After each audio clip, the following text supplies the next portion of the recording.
Vado con la prima domanda, lo dico alla regia, e la prima domanda è questa. Eccellenza, siamo in bancarotta economica, finanziaria, dove figura un debito di oltre 2.700 miliardi.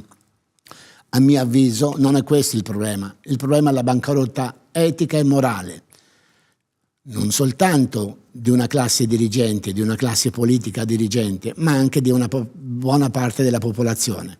Cosa possiamo fare per ricostruire un tessuto sociale con un'etica e una morale? La bancarotta è il risultato inevitabile di più fattori. Il primo è la cessione della sovranità monetaria dello Stato a un ente sovranazionale quale l'Unione Europea. La BCE è una banca privata che presta denaro a tassi di interesse agli Stati membri, costringendoli a un perpetuo indebitamento. Ricordo en passant che la Banca Centrale Europea è ufficialmente di proprietà delle banche centrali degli Stati che ne fanno parte.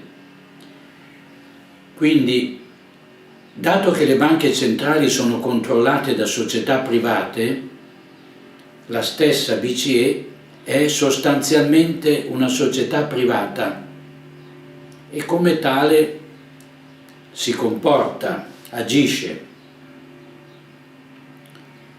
Il secondo fattore è il signoraggio, ossia il reddito che la banca centrale trae dall'emissione della moneta per conto dello Stato, che si indebita con lei non per il costo materiale della stampa delle banconote, ma per il loro valore nominale.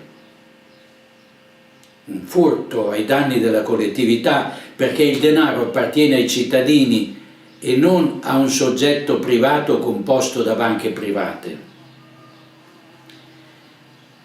Il terzo fattore risiede nella politica economica e finanziaria dell'Unione Europea, che impone prestiti a interesse, concedendo i fondi che i singoli Stati hanno precedentemente versato.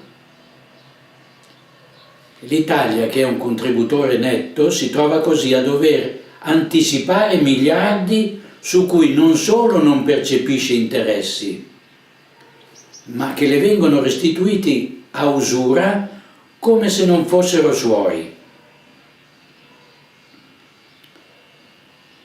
Il quarto fattore è dovuto alle sciagurate politiche fiscali degli ultimi governi su ordine perentorio della Troika, ossia del Fondo Monetario Internazionale, della Commissione Europea e della Banca Centrale Europea, che sono creditori ufficiali dei Paesi membri. La sostanziale esenzione fiscale di grandi gruppi finanziari e imprenditoriali e la vessazione delle piccole imprese sono la base del progressivo impoverimento del Paese e del fallimento di moltissime attività, con il conseguente incremento della disoccupazione e la creazione di manodopera a basso costo.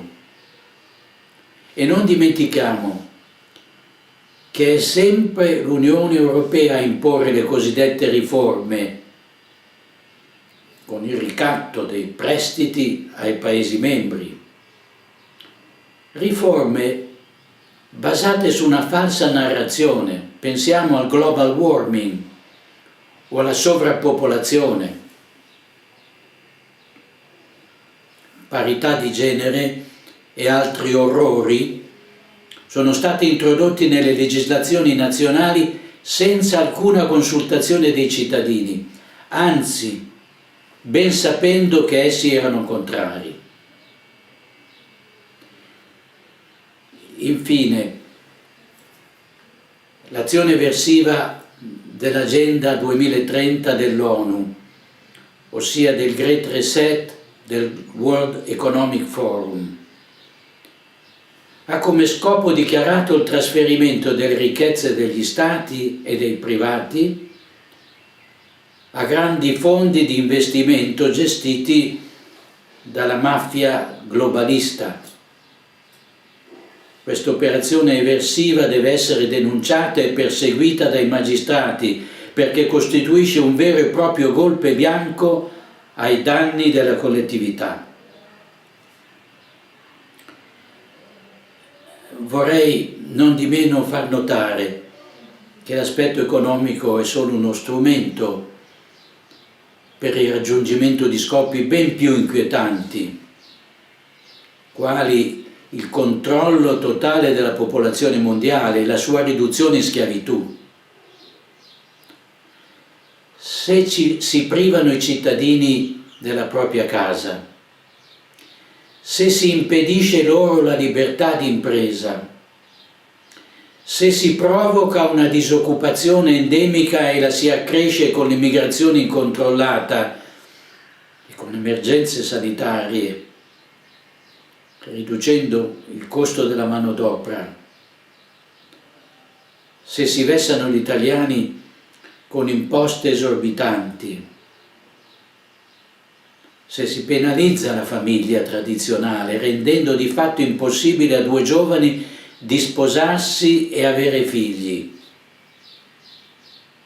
se si distrugge l'istruzione sin dalle elementari e si crea il vuoto culturale, frustrando il talento dei singoli, se si cancella la storia patria e si rinnega la gloriosa eredità che ha reso grande l'Italia in nome dell'inclusività e della rinuncia alla propria identità, cosa ci si può aspettare se non una società senza domani, senza speranze, senza voglia di lottare e impegnarsi?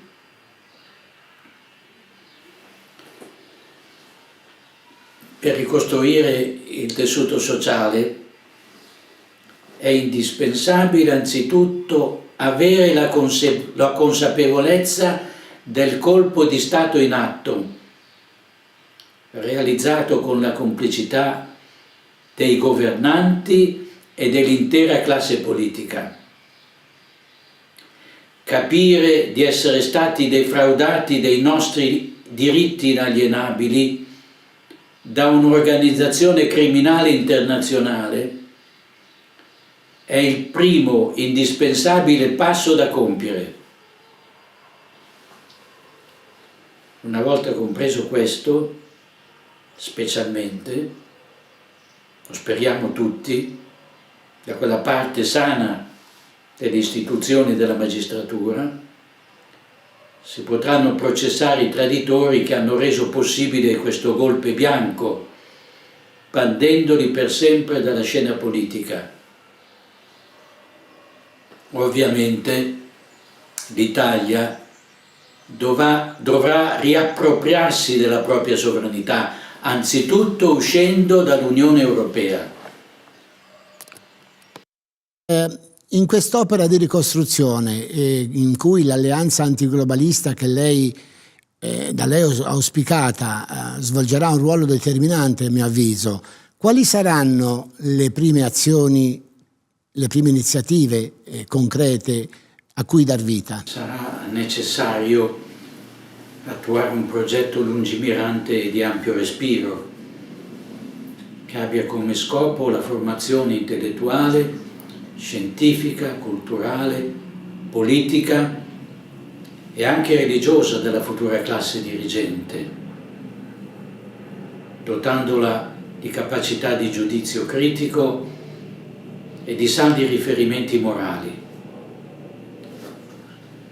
Si dovranno istituire scuole e fondazioni da cui esca una classe dirigente di cittadini retti, governanti onesti, imprenditori che sappiano conciliare le legittime esigenze di profitto con i diritti dei lavoratori e con la tutela dei consumatori. Chi ricopre incarichi pubblici, come ogni cittadino onesto, deve essere consapevole di avere la responsabilità dinanzi a Dio di quanto compie e di dover anteporre il bene comune all'interesse personale, se vuole santificarsi nel ruolo che il Signore gli ha assegnato e meritare il paradiso. Dobbiamo educare i bambini e i giovani all'onestà, al senso del dovere e della disciplina, alla pratica delle virtù cardinali come coerente conseguenza delle virtù teologali, alla responsabilità di sapere che esiste bene e male e che la nostra libertà consiste nel muoverci nell'ambito del bene, perché così Dio ha voluto per noi. Siete miei amici se farete ciò che vi comando, ha detto nostro Signore. E questo vale anche e soprattutto per la cosa pubblica, dove la morale è stata sostituita con la corruzione, il tornaconto personale, l'abuso delle leggi, il tradimento dei cittadini e l'asservimento vile a poteri ostili.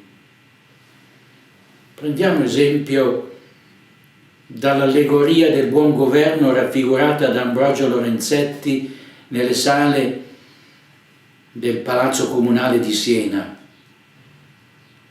Vi troveremo quella semplicità di principi che ha ispirato e guidato le autorità pubbliche nei comuni italiani del Quattrocento. È verissimo, è verissimo. Monsignore, in Italia la non cultura politica degli ultimi 50 anni, dopo aver prodotto una classe dirigente corrotta, oggi forse proprio a causa di questo vige un regime totalitario, il nostro amato e meraviglioso paese sta subendo gli effetti più nefasti della sua storia. Non pare più di essere in Europa, non pare più di essere in Occidente. I cittadini, gli individui non contano più nulla, le persone non contano più nulla. I politici prima, i governi dopo e ora gli stati sono asserviti ai diktat dell'agenda globalista del nuovo ordine mondiale. Oltre alla corruzione citata poc'anzi, c'è qualche correlazione, secondo lei, con il fatto che l'Italia è stata la culla del cristianesimo e la sede della Chiesa cattolica? Ma è ovvio. La furia globalista si abbatte spietata e crudele soprattutto sulle nazioni cattoliche, contro le quali da secoli continua ad accanirsi per cancellarne la fede, l'identità, la cultura e le tradizioni. Sono proprio i paesi cattolici, l'Italia, la Spagna, il Portogallo, l'Irlanda, quelli che maggiormente hanno subito l'attacco dell'elite massonica, che viceversa privilegia le nazioni protestanti, in cui da secoli governa incontrastata la massoneria. Con la Rivoluzione francese è stata distrutta la monarchia capetingia. Con la Prima Guerra Mondiale è stato distrutto l'impero austro-ungarico,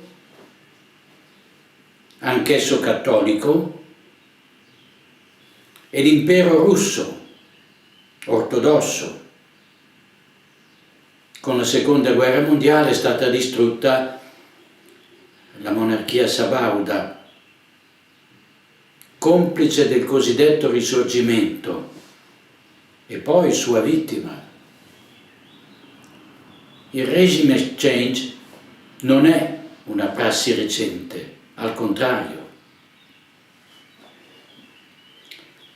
Ci sono paesi che non tollerano che delle nazioni cattoliche siano prospere, competitive, indipendenti e in pace, perché questo rappresenterebbe una prova che è possibile essere buoni cristiani, avere leggi buone e giuste, tasse eque, politiche di aiuto alla famiglia, prosperità e pace. Non deve esserci un termine di paragone. Per questo vogliono non solo la miseria della popolazione, ma la sua corruzione, l'abbruttimento dei vizi, l'egoismo cinico del profitto, l'asservimento alle passioni più basse. Un popolo sano nell'anima e nel corpo, libero, indipendente e fiero della propria identità. È temibile perché non rinuncia facilmente a ciò che è e non si lascia sottomettere senza reagire. Un popolo che onora Cristo come proprio Re sa che i suoi governanti si riconoscono suoi vicari e non despoti obbedienti a chi li arricchisce o dà loro potere. Non dimentichiamo che la Rivoluzione francese ha strappato la corona regale a Gesù Cristo, erigendo contro i diritti sovrani di Dio i presunti diritti dell'uomo e del cittadino, diritti che, svincolati dal rispetto della legge morale naturale, includono l'aborto, l'eutanasia, anche dei poveri, come avviene oggi in Canada, il matrimonio con persone dello stesso sesso, con animali e addirittura con le cose. Avete capito bene, ci sono proposte di legge dei 5 Stelle in questo senso. La teoria del gender, l'ideologia dell'LGBTQ e tutto il peggio che una società senza principi e senza fede può reclamare. La laicità dello Stato non è una conquista di civiltà, ma una scelta deliberata di imbarbarimento del corpo sociale, al quale viene imposta la presunta neutralità della cosa pubblica dinanzi alla religione, che di fatto è una scelta religiosa di ateismo militante e anticattolico, e dove la manipolazione delle masse non riesce a costringerle a certe riforme, subentra il ricatto dei fondi comunitari, elargiti solo a chi obbedisce ai diktat europei. In sostanza, prima distruggono l'economia e tolgono la sovranità monetaria e l'autonomia decisionale in materia fiscale ed economica degli Stati, e poi vincolano gli aiuti all'accettazione di un modello di società corrotta ed egoista in cui nessuna persona onesta vorrebbe vivere. Ce lo chiede l'Europa. Quante volte ce lo siamo sentiti ripetere? Ce lo chiede l'Europa, ossia una conventicola di tecnocrati non eletti da nessuno e che si ispira a principi totalmente inconciliabili con la legge naturale e con la fede cattolica. Ma se il Deep State si è mosso per cancellare la religione cattolica dalla vita pubblica delle nazioni e dalla vita privata dei cittadini, dobbiamo riconoscere che la Deep Church ha dato il proprio contributo sin dal Concilio Vaticano II a questa laicizzazione, finendo per avvallare il laicismo pur condannato dal Beato Pio IX e relegando la dottrina della regalità sociale di Cristo in una dimensione simbolica ed escatologica. Dopo 60 anni di dialogo con la mentalità del mondo, Gesù Cristo non è più re nemmeno della Chiesa cattolica, mentre Bergoglio rinuncia anche al titolo di suo vicario e preferisce baloccarsi con la Pachamama in San Pietro. Eccellenza, la psicopandemia artatamente creata ha prodotto psicosi, panico, terrore e sofferenze fisiche e psichiche che hanno lasciato un segno indelebile nelle persone, un grave disagio sociale, qualcosa che non si era mai verificato nella storia dell'umanità. hanno ridotto l'uomo a uno zombie. Qual è il messaggio che si può trasmettere di fronte a questa formattazione della popolazione?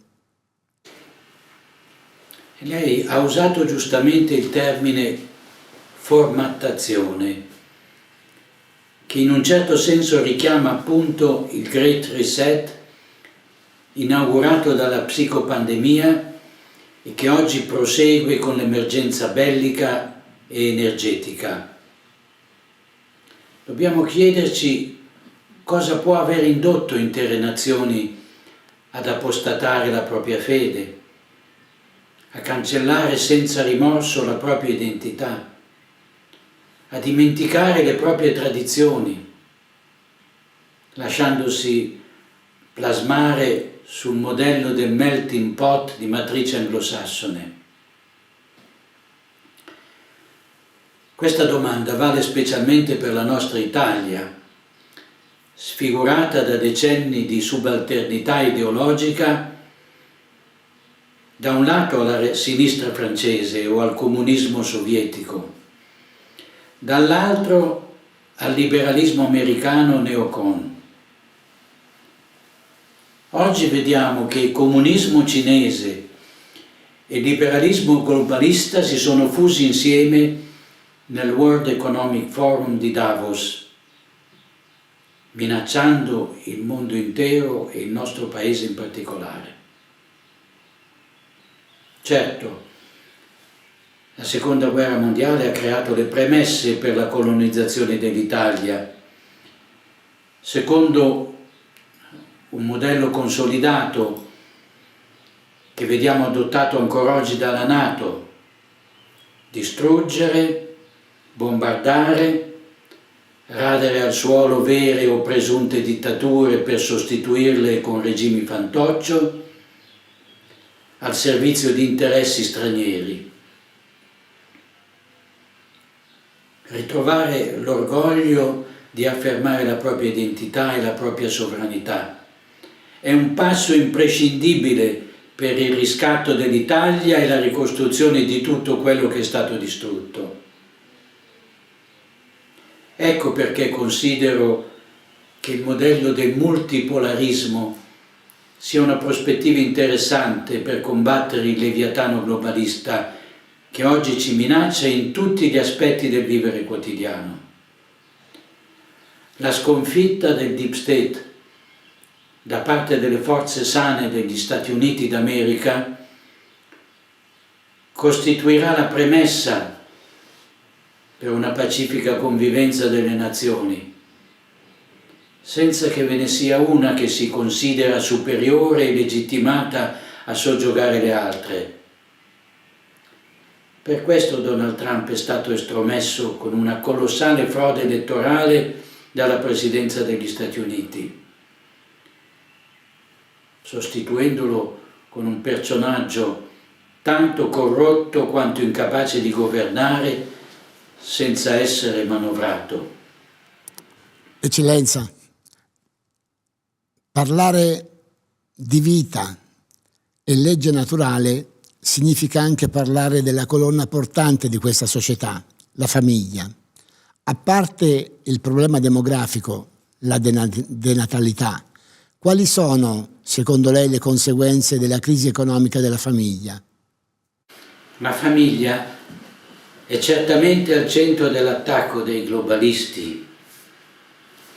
Famiglia significa tradizione, identità, fede, aiuto, sostegno reciproco, trasmissione di principi e di valori. Famiglia significa padre e madre, ciascuno con il proprio ruolo specifico, insostituibile e non intercambiabile, tanto nel rapporto tra i coniugi quanto nell'educazione dei figli e nei confronti della comunità. Famiglia significa religione vissuta, comunicata con i piccoli gesti, le buone abitudini, la formazione della coscienza e del senso morale. potete ben comprendere che colpire la famiglia conduce indefettibilmente alla dissoluzione del corpo sociale, che per natura è incapace di sopperire al ruolo della famiglia. Quindi divorzio, aborto, nozze omosessuali, adozioni a single o a coppie irregolari, privazione della potestà genitoriale per motivi ideologici, eliminazione dei nonni e dei parenti dalla vita domestica, condizioni di lavoro per le madri che non consentono di assolvere i compiti familiari, penalizzazione delle donne sposate o con figli nelle assunzioni, indottrinamento dei figli sin dalla scuola primaria. Anche in questo campo occorre un'azione coraggiosa e determinata per la difesa della famiglia naturale e per la tutela dei diritti dei genitori nell'educazione dei figli, che non sono proprietà dello Stato. Vorrei concludere questa intervista ringraziando lei, caro dottor Manocchia, e tutti coloro che si impegnano in questa tremenda battaglia per combattere il globalismo massonico e anticristiano.